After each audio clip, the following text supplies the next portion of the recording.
Hi, welcome back to Geneva Blue Studios. Thought it was about time we did another video.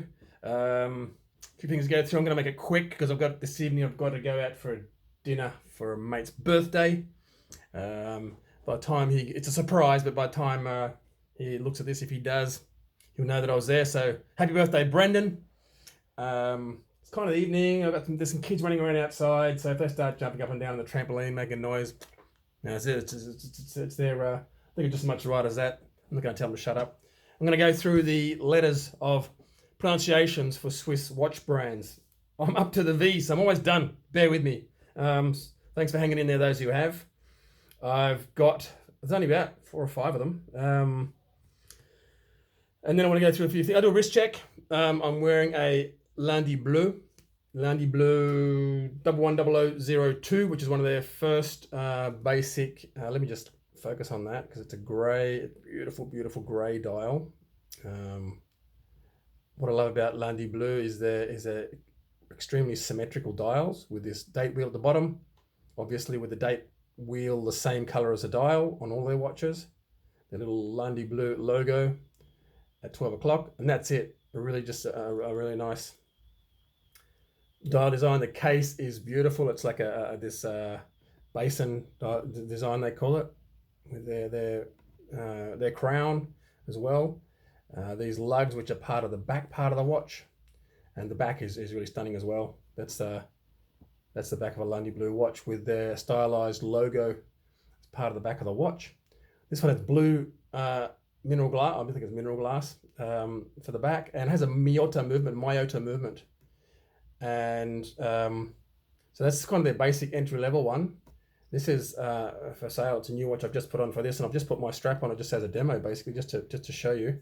This is the new straps from Landy Blue, which are quick disconnect and in the odd sizes. So I now have 19mm Horween straps. I've only got it for this color, basically, and this model. Just for classic watches like this, I have 18, 19, 20, 21, 22 millimeters. That's the Landy Blue. Essentielles, I think it's called the Essentielles collection. Was sort of entry level, but still a beautiful watch for the money.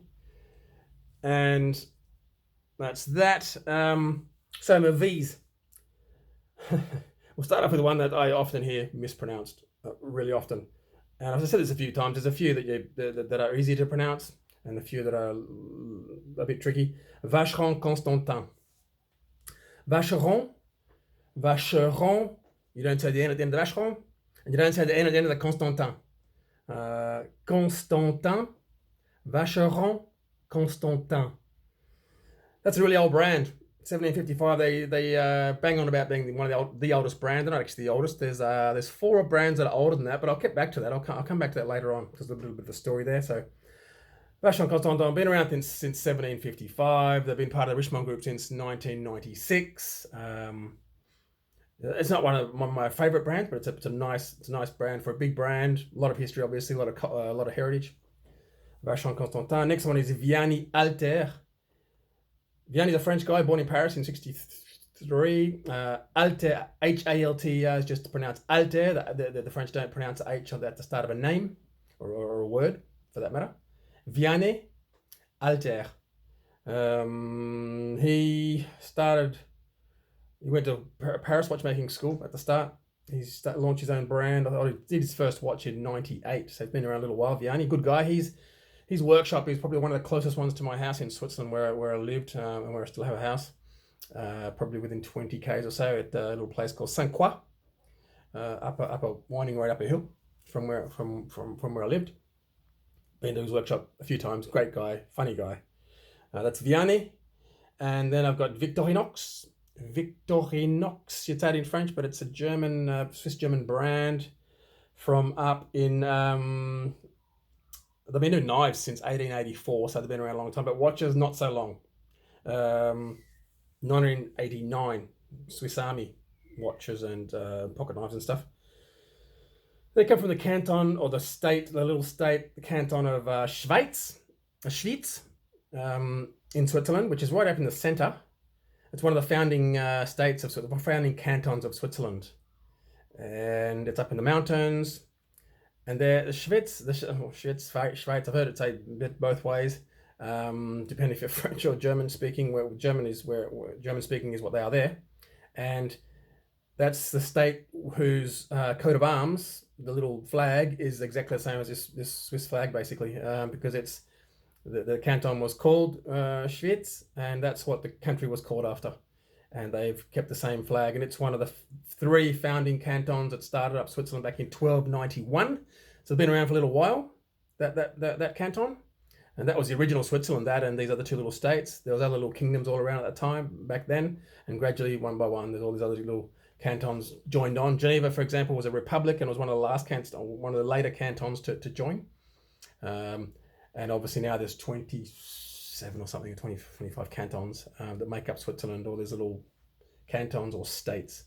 And that's where Victorinox was founded. So it's a real heart company for Switzerland. It's been around ever since. Well, 1884. It's not that old, but not for Switzerland terms. But it's still been around a while. Obviously, they did perfume, clothes, travel gear, all sorts of stuff. Watches is a relatively recent addition. They saw there was money to be made. And up in the middle of Switzerland, basically. That's Victorinox. And then we've got Voutilainen. I've talked before about Kari Voutilainen. That name's Finnish, so you can, say it how you want, or how he says it.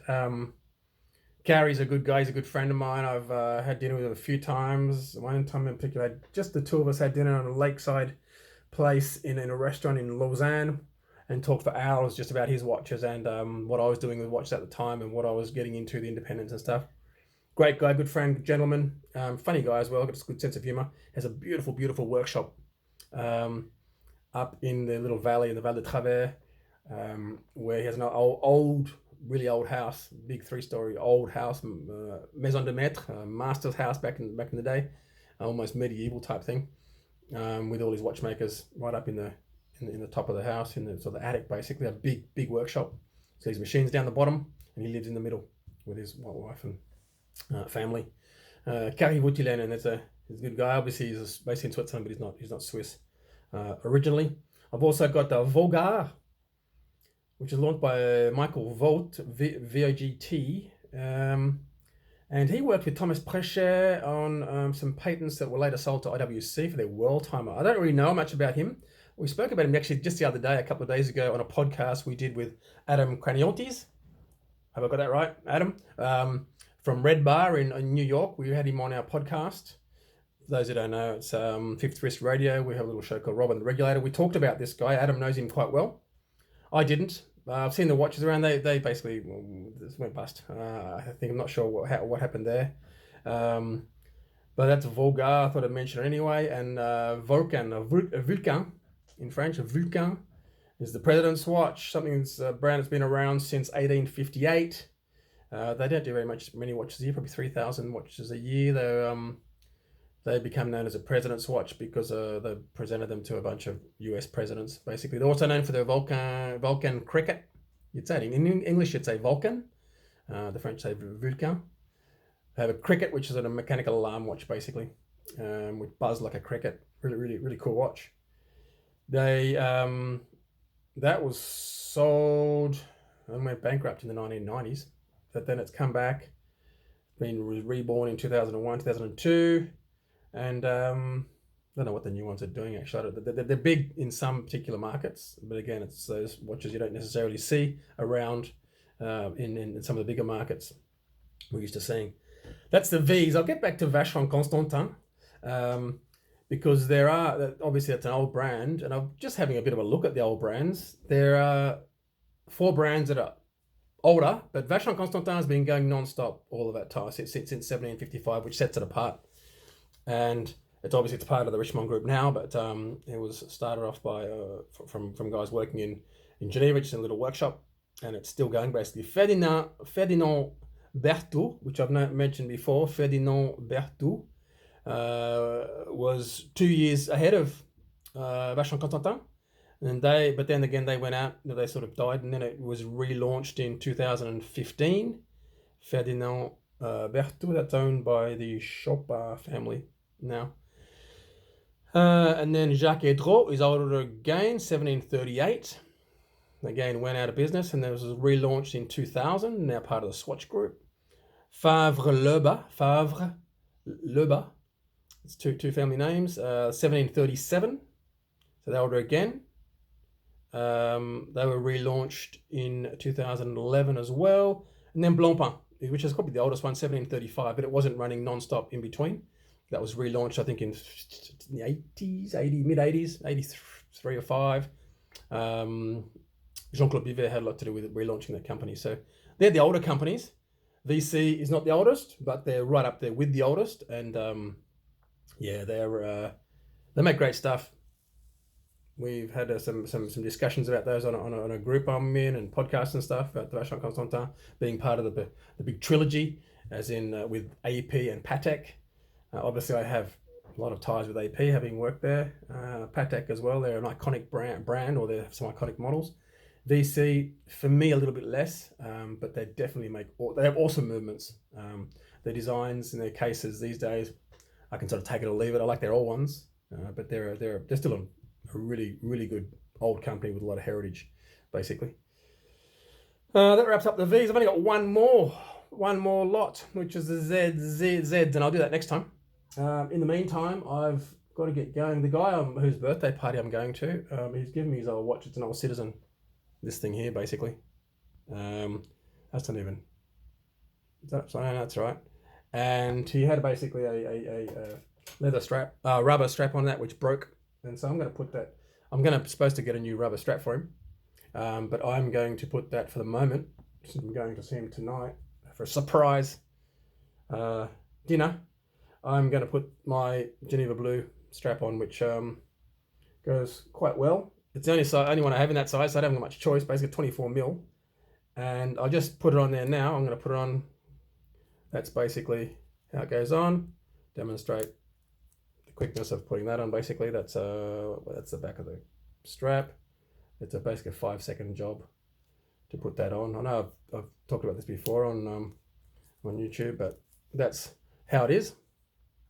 I think it looks pretty good. It's probably at least a 20-year-old watch, probably a bit older. It's a quartz watch. I pulled the back off it a while ago and put new batteries in. I'm not sure. I think it's a depth rating or something rather. It's an old Citizen. It takes 3 big button batteries, 3 of the big 2016 or whatever they are, that size battery. But that's how that'll look on a very, very supple Halloween saddle leather type strap. So I'll give that to him tonight. That's it for me, I think. I'll try and get this up pretty soon. Thanks for those that are watching. Go and listen to the podcast on Fifth Wrist Radio on all your podcast playing platforms, Spotify, for example, Anchor, whatever. There's a Rob and the Regulator show, myself and my colleague, the Watch Regulator, or Alex, in Melbourne. Then there's also Defining Time, Anthony and his co-host, and then there's a new one, something about independent watchmaking as well. Go and check them out. Follow me on Instagram, Geneva _ blue _ and go to my website, buy some straps, buy a watch. That'll make me really happy, because these days we're not selling much. It's sort of still coronavirus times. It's not an excuse. And I've been flat out trying to get the website up and running and doing more social media stuff. But we all need a little bit of support. So if you need a watch, I sell watches on consignment. I sell new watches, obviously, such as the Landy Blue and a few other little Swiss brands. And Bergeron tools I also sell, and the straps, of which I have this is a new model, the black padded Halloween in all those odd sizes. So go and check them out. Go and buy one. See you next time.